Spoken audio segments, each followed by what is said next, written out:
na palavra de Deus nós aprendemos assim, que a fonte da bênção e da maldição é uma só. Quem é a fonte da bênção e da maldição? Só existe uma fonte: Deus. E se alguém me amaldiçoar? Pega a maldição em mim. E se alguém fizer uma macumba para mim? Já fizeram um monte. E se alguém pegar um sapo, escrever o nome, colocar na boca e enterrar o sapo, na frente da minha casa, que eu moro numa encruzilhada, eu vejo macumba toda sexta-feira, o que acontece? Tem algum efeito isso? Deus é a fonte da bênção e da maldição. Se Deus não abençoa, não adianta alguém abençoar. Se Deus não amaldiçoa, não adianta alguém amaldiçoar. Porque Ele é o administrador destas coisas. Eu posso ouvir a bênção de alguém e aquilo não ter efeito nenhum. E posso ouvir a maldição de alguém e aquilo não ter efeito nenhum. Porque é Deus quem administra essas coisas. Nós não temos que ter medo dos homens. Alguns anos atrás surgiu aí a doutrina da quebra da maldição. Então todos os crentes com medo, porque inventaram mais essa imensa estupidez. E é impressionante como o meio evangélico segue qualquer estupidez que é inventada. É assustador. E eu tenho a suspeita muito forte de que o meio evangélico segue todo esse conjunto de estupidez que nós vemos por aí. O meio evangélico segue porque a vasta maioria dos evangélicos não conhecem a salvação que há em Cristo. Não são crentes de verdade. São pessoas que vão na igreja movidos pelo interesse financeiro. A Bíblia diz: cercar-se-ão de mestres segundo as suas cobiças. A Bíblia diz isso. Então aparece um pregador dizendo: se você vier à minha igreja, você vai ficar rico. Então a pessoa vai lá. A pessoa vai lá não porque ela ama a Deus, porque ela quer ficar rica. Então ela fica lá sendo enganada com aquelas bobagens todas. O caminho dos ímpios é assim, vai de mal a pior, enganando e sendo enganados o tempo todo. Antes eu tinha dó dessa gente, agora não tenho dó mais não. Eles se merecem. Eles se merecem. Os que estão enganando porque são perversos, e os que são enganados porque são movidos pela sua concupiscência. Eles estão buscando mestres segundo as suas cobiças, por isso estão lá. Então não tenho dó. E mais, o crente verdadeiro, estava conversando isso com o Cristiano hoje na classe de novos membros. O crente verdadeiro, o eleito de Deus, ele é inenganável. Não sei se existe essa palavra ou não. Mas se não existe, inventei agora. O eleito é inenganável.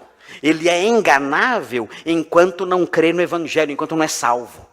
Mas depois que ele é salvo, não dá mais para enganá-lo.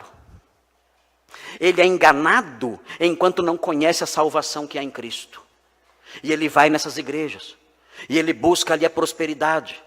E ele fica com medo das maldições. E ele participa das 7 semanas da quebra da maldição. E ele participa do jejum da quebra da maldição.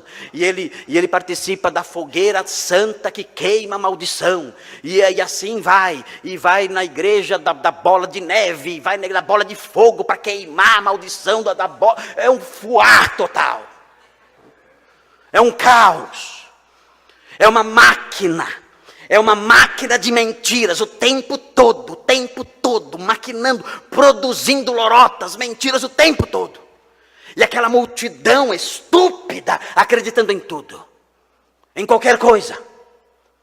E então você vê alguém naquele meio, que por uma ação da graça salvadora, conhece a fé em Jesus de verdade. Uns poucos ali. E quando nós lemos Mateus 24, o texto diz assim: eles enganarão, se possível, os próprios eleitos. O que significa isso? Que os eleitos são inenganáveis. Pode botar no dicionário essa palavra agora. Os eleitos são inenganáveis. E então ali salvos, eles olham ao seu redor e dizem: o que eu estou fazendo aqui? Isso não tem cabimento. E saem desse meio correndo. E passam a ter nojo. Passam a ter nojo dessas coisas. E clamam a Deus dizendo: Senhor, dá-me sempre a tua luz, para que eu jamais volte para aquelas atrocidades todas. E passam a odiar aquelas mentiras, aquelas blasfêmias com ódio consumado. E quando se lembram que o nome santo de igreja é atribuído àquele covil de lobos, aquela pocilga, ficam indignados. Porque o nome igreja foi alçado pela palavra de Deus à condição digníssima. O que é a igreja?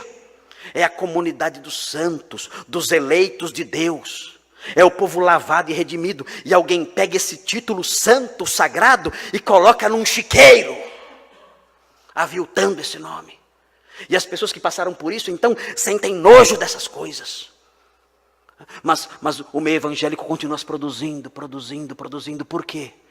Porque o meio evangélico está cheio de gente perdida.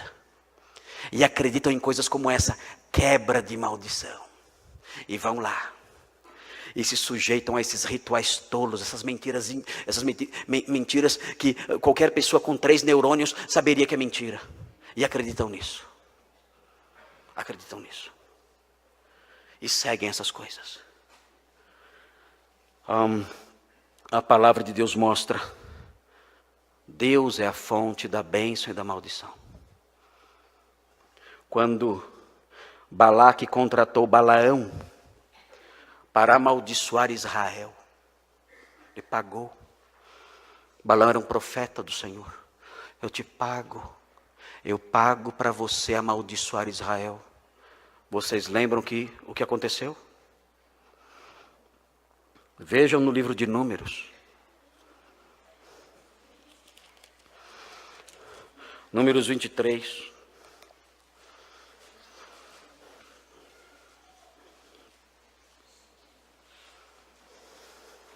Números 23. Veja aí, se você tem que ter medo de maldição. Números 23, 20. Balaão disse para Balaque. Números 23, 20. Números 23, 20. Eis que para abençoar recebi ordem. Ele abençoou. Não posso revogar. Deus abençoou. Eu não posso fazer nada. Versículo 23. Pois contra Jacó não vale encantamento. Mas nem uma macumbinha, nada. É o povo de Deus, é o povo eleito. É a menina dos seus olhos, é o povo salvo, santificado, lavado, regenerado, redimido, o povo herdeiro, adotado. Nem adivinhação contra Israel. E o texto prossegue com a resposta de Balaão a Balaque, dizendo: é inútil amaldiçoar esse povo, porque é o povo abençoado de Deus, e um dia o Senhor nos encontrará, e quando nos encontrar Ele dirá assim, Ele olhará para aqueles que estão à sua esquerda e dirá: apartai-vos de mim, malditos. E os que estiverem à sua direita? Bem-vindos. O quê? Benditos de meu Pai. Vocês são benditos. E contra vocês não vale encantamento. Não tenho preocupação com essas coisas. Gênesis 12, 3 mostra, quando ele diz: abençoarei os que te abençoarem, amaldiçoarei os que te amaldiçoarem. Quando ele disse isso para Abraão, ele estava mostrando que ele é a fonte da bênção e da maldição. E ele só. Não tenha medo. Não tenha medo, porque você já é bendito. Ele é a fonte disso. E o Senhor nos chama de benditos.